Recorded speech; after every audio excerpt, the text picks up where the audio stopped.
नमस्कार, एक बार फिर आपका स्वागत है हमारे चैनल पर। आज है 80 और 90 के दशक के सुप्रसिद्ध गायिका अनुराधा पंडवाल जी की जन्मदिन और आज वे 68 साल की हो गई है। तो आज हम लोग अनुराधा पंडवाल जी के जन्मदिन स्पेशल में अनुराधा पंडवाल जी के जीवनी के बारे में बात करने वाले हैं। तो चलिए दोस्तों, वीडियो स्टार्ट करते हैं। अनुराधा पंडवाल जी बॉलीवुड की सुप्रसिद्ध गायिका है और अनुराधा पंडवाल जी का जन्म 27 अक्टूबर 1954 को कर्नाटक में हुआ था, लेकिन बचपन वह मुंबई में ही रही थी। और अनुराधा पंडवाल जी को संगीत का शौक बचपन से था और वह बहुत ही छोटी उम्र से गाने गाती थी। उनका विवाह अरुण पंडवाल से हुई थी, जो प्रसिद्ध संगीतकार एस डी बर्मन साहब के सहायक थे और बाद में कई फिल्मों का संगीत भी दिए। और दोस्तों, पति की मौत से टूट गई थी अनुराधा पंडवाल जी। जिस वक्त अनुराधा पंडवाल जी बॉलीवुड में अपने शिखर पर थी, उसी वक्त उन पर दुखों का पहाड़ टूट पड़ा। एक सड़क हादसे में पति अरुण को खोने के बाद वह पूरी तरह से टूट गई थी और अनुराधा पंडवाल जी को उनके पति का काफ़ी सपोर्ट मिला था। और अरुण पंडवाल जी खुद एक संगीतकार थे और अनुराधा पंडवाल जी ने 1974 में पति अरुण पंडवाल के संगीत निर्देशन में फिल्म भगवान समाये संसार में मुकेश और महेंद्र कपूर साहब के साथ गाया था। और हर फिल्म में होती थी अनुराधा पंडवाल जी की आवाज़। जी हाँ दोस्तों, अनुराधा पंडवाल जी ने साल 1973 में आई फिल्म अभिमान से अपनी फिल्मी करियर की शुरुआत किया था, जिसमें उन्होंने एक गीत गाया था। और अनुराधा पंडवाल जी की आवाज़ लोगों को इतनी पसंद आई कि समय के साथ वह घर घर में गूंजने लगी। एक दौर ऐसा भी था कि शायद ही ऐसी कोई फिल्म होती थी जिसमें अनुराधा पंडवाल जी की आवाज़ नहीं होती थी। 90 का दशक आते आते वह अपने करियर के शिखर पर थी और फिल्मों के हिट होने की गारंटी उनकी आवाज़ को माना जाने लगा था। और दोस्तों, लता के बाद अनुराधा पंडवाल जी का शुरू हुआ था कंसेप्ट। करियर के ऊंचाई पर अनुराधा पंडवाल जी को लता मंगेशकर और आशा भोसले के साथ गाने का मौका मिलने लगा था और फिल्म इंडस्ट्री में यह कंसेप्ट शुरू हो गया था कि अगर लता मंगेशकर किसी गाने को गाने से इनकार कर देती थी तो अगला नाम अनुराधा पंडवाल जी की ही सामने आता था।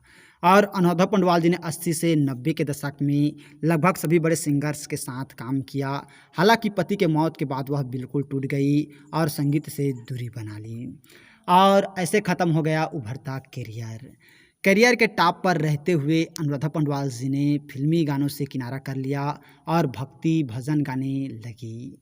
अनुराधा पंडवाल जी के जाने के बाद अलका याग्निक और कविता कृष्णमूर्ति इंडस्ट्री में अपनी पकड़ बनाने लगी और उन्हें मौका मिलने लगा।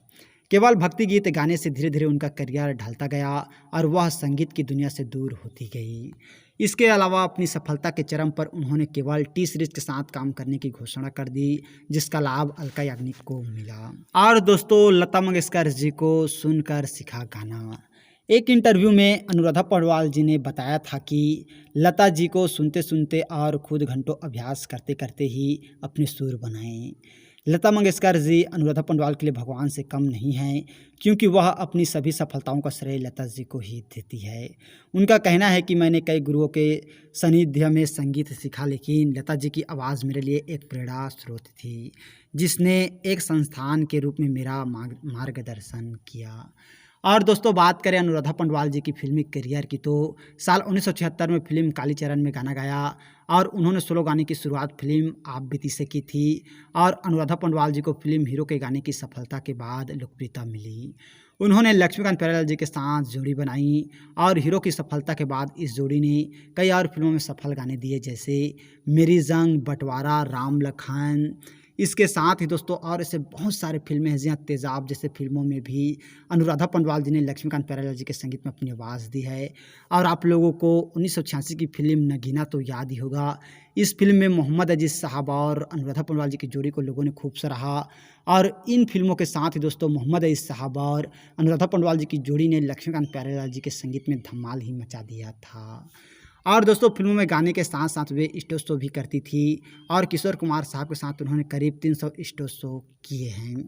और आज बॉलीवुड की सुप्रसिद्ध गायिका अनुराधा पंडवाल जी 68 साल की हो गई है। तो हम लोगों की तरफ से अनुराधा पंडवाल जी को जन्मदिन की बहुत बहुत बधाई। और आप जहाँ भी रहें खुश रहें, आबाद रहें, हम लोगों की यही दुआ है। तो और इसी तरह की जानकारी के लिए अगर अभी तक आप लोगों ने हमारे चैनल को सब्सक्राइब नहीं किए हैं तो प्लीज़ दोस्तों हमारा चैनल ज़रूर सब्सक्राइब कीजिएगा और वीडियो को अभी तक लाइक नहीं किए हैं तो लाइक कीजिएगा, शेयर कीजिएगा। थैंक यू दोस्तों हमारी वीडियो वॉचिंग करने के लिए।